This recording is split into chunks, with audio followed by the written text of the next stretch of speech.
Alors, je voudrais justement qu'on aborde ces questions contemporaines de ce monde du tout numérique, que tu baptises, toi, cette époque de cybermodernité. Et je voudrais que tu nous dises, le mot cyber, on sait d'où il vient, hein, c'est les années 50, la cybernétique, la modernité, comme l'a écrit un ami Norbert Hiller, cette modernité sans fin, qui s'essouffle aussi. Donc, comment tu définis l'époque de cybermodernité dans laquelle on vit?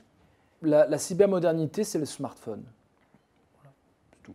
Ça change tout. Le smartphone change tout. Le smartphone change absolument tout. Smartphone et Internet. Voilà. Le rapport à soi, le rapport à l'autre, tout, le rapport à l'image, le rapport au monde. C'est une révolution totale. Oui. Amoureuse.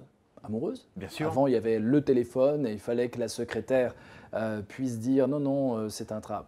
Ou les parents. Non, mais je parle vraiment des amants et des amantes. Oui. Bon.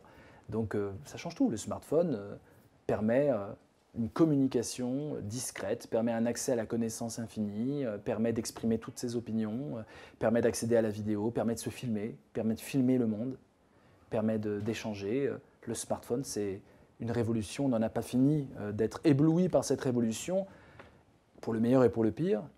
Donc la cybermodernité, c'est le smartphone. C'est le fait qu'on aura toujours une calculatrice avec nous, on aura toujours la possibilité, quand on ne sait pas, de demander à quelqu'un qui sait. Et on aura la réponse dans les 2 minutes qui viennent. Qu'est-ce que ça veut dire éduquer des citoyens comme ça? Qu'est-ce que ça veut dire éduquer un citoyen qui peut, en une fraction de seconde, avoir une réponse à toutes ces questions? Qu'est-ce qu'on doit lui donner comme connaissance à ce citoyen-là, alors qu'il a tout Wikipédia dans sa poche et qu'il a une calculatrice qui fonctionnera très bien dans sa poche et que quand il ne comprend pas un problème, il va pouvoir compter sur l'intelligence connective pour le résoudre? Qu'est-ce que ça veut dire? La réponse, elle est simple. Il faut former la jeunesse à l'intelligence connective, et non pas la remplir avec un gavage d'oie de connaissances qui sont, qui sont des connaissances complètement déphasées par rapport aux urgences du temps. Donc la cybermodernité, j'ai créé ce concept en 2015, je l'ai diffusé autour de 2016, pour exprimer une nouvelle modernité qui va durer des siècles.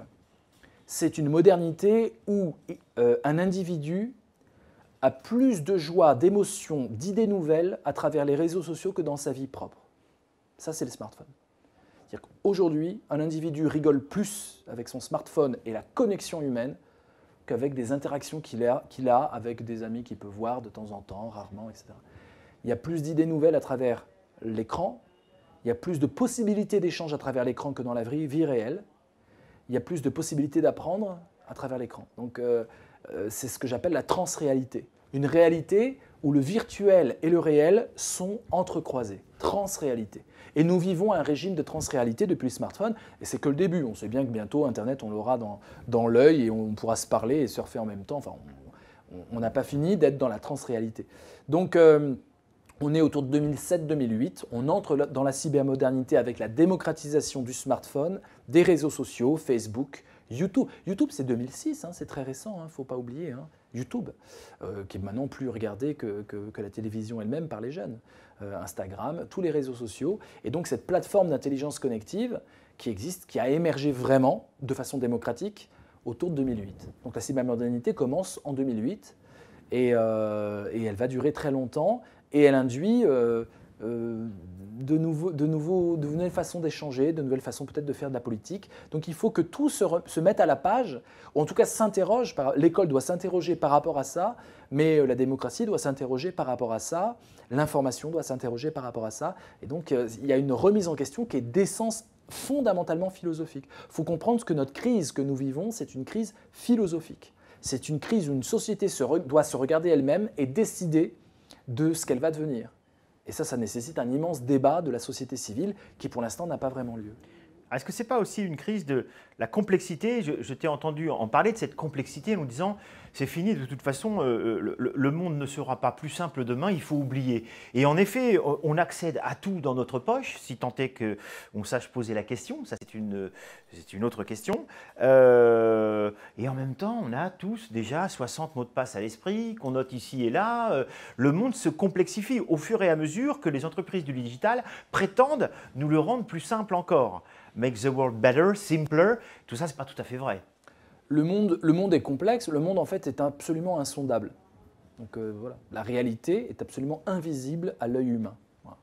On croit qu'il y a du bleu, il n'y a pas de bleu, il y a juste une onde qui vibre. Et nous, on voit du bleu. Et on ne pourra pas s'empêcher de dire c'est du bleu, alors qu'il n'y a pas de bleu. Il n'y a pas de bleu. Le bleu n'existe pas. Donc la réalité est totalement insondable pour l'être humain. Et plus on s'approche de la complexité, plus on s'approche de ce qu'est la réalité sans pouvoir jamais voir la réalité. Donc tout est une question de narration. Tout est une question d'histoire qu'on se raconte. J'appelle ça le bleu. Peut-être une autre culture appellerait ça autrement. Moi, j'appelle ça du bleu, quand je vois la couleur bleue. Et donc, nous avons des lunettes pour appréhender ce qu'est la réalité, alors qu'en fait, le réel est insondable. Et donc, nous tissons à travers des lunettes une réalité humaine. On se met à peu près d'accord. On a des narrations en commun. Et le problème d'Internet et de la cybermodernité, c'est que les grandes narrations, les grands récits fédérateurs explosent. Ils sont émiettés par des micro-récits. N'importe quel blogueur est capable de faire une vidéo qui fait le tour du monde. Et donc, du coup, il y a plein de micro-récits qui viennent concurrencer les grands récits. Donc, il faut se réjouir de ça, parce que les grands récits, c'est assez dogmatique, c'est assez vertical.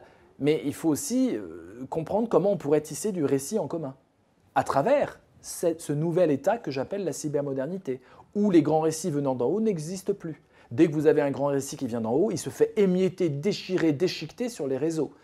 Il n'y a pas un seul récit aujourd'hui qui vient d'en haut où tout le monde dit oui, bravo. À chaque fois, il passe au tamis déstructurant de la critique connective.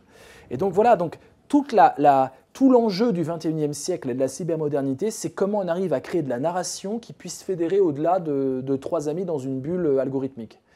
Comment on arrive à créer ça? Et ça, c'est pour moi la nouvelle mission de la philosophie. La nouvelle mission de la philosophie, c'est de pouvoir construire des narrations communes éphémères. Et des narrations où on sait que c'est une narration. On ne se dit pas « c'est la réalité que je dis ». On sort du dogmatisme. On se dit « c'est ce que je vous propose comme sens éphémère ». Peut-être que dans 10 ans, on va changer. Et donc, comment on crée des narrations éphémères, peut-être des hiérarchies éphémères, des états du monde que l'on institue en sachant que c'est des règles du jeu qui peuvent se transformer. Et donc voilà, je pense que l'avenir de la politique, par exemple, ce sera des hiérarchies éphémères. Je pense que l'avenir de la gouvernance entrepreneuriale, ce sera des hiérarchies éphémères. Qu'est-ce que c'est une hiérarchie éphémère? Et la philosophie a cette mission-là, de créer des narrations. Je sais que c'est une narration, je sais que ça ne dit pas le réel, mais ça m'aide à manœuvrer dans la complexité du réel que je reconnais en tant que complexité. Alors que les grandes narrations d'avant, essayer de simplifier la complexité en nous donnant une clé de lecture unique et en disant c'est ça la réalité. Là aujourd'hui, dans ma narration collective philosophante, je sais que ce n'est pas la réalité, mais je sais que ça va m'aider à avancer. Et donc voilà, c'est tout cet enjeu que j'appelle le narrationnisme. C'est ce qui qualifie le grand tournant philosophique que j'ai fait pour moi-même. J'entre dans une époque où je décrète que ma pensée va essayer de forger ça, le narrationnisme critique. Et pour revenir à la Grèce antique, c'est toi qui le dis, hein, c'est finalement tout ça, la nouvelle agora philosophique.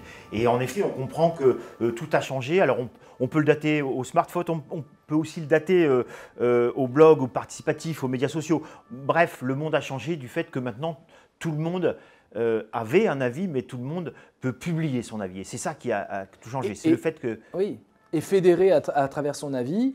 Et s'auto-critiquer à travers l'avis des autres critiquant mon avis, c'est ça l'intelligence connective. Ce n'est pas simplement quelqu'un qui donne et les autres qui lisent. C'est quelqu'un qui donne et qui va retravailler sa copie à travers le jugement critique des autres. Nous sommes dans la quintessence du débat philosophique. Avec sa part de haine sur les médias sociaux, on a tous été victimes. Et donc tu nous dis quel est l'équivalent à une drogue, une forme de jouissance. Quand on n'a pas de réponse au sens de la vie, on sait très bien qu'il y a une réponse très simple, c'est tout ce qui est fanatique, tout ce qui est opinion arbitraire, et que ça fait jouir. Le but de la vie, c'est de jouir aussi. Il y en a qui jouissent en haïssant. La haine est une usine à orgasme assez efficace. On l'a vu, c'est l'histoire humaine qui nous montre ça. Anatole France dit dans un de ses livres que si vous autorisez les hommes à s'entretuer, ils vont le faire dans l'allégresse. Et c'est vrai qu'il y a une part de folie humaine en trouvant le sens de la vie dans la haine de l'autre. Faut se mettre mettez-vous dans la place d'un suprémaciste. C'est du temps plein, hein. C'est du temps plein de s'organiser, de haïr, d'être sur les réseaux, de jouir quand la race ennemie est mise à mal, de véhiculer des fake news, de créer une bulle où l'information seulement raciste va pouvoir circuler. C'est du temps plein, ça occupe, ça fait jouir et ça crée des liens humains. Et ça crée des liens humains. Pourquoi vous croyez qu'il y en a qui pensent que la Terre est plate? Parce que ça fait jouir. Ça fait jouir d'être un outsider, de fédérer d'autres platistes et de dire on est d'accord, la Lune c'est du bullshit, ouais on est d'accord. Ça permet de coucher avec l'autre, ça permet de créer une secte, ça permet de créer un entre-soi, ça permet de jouir.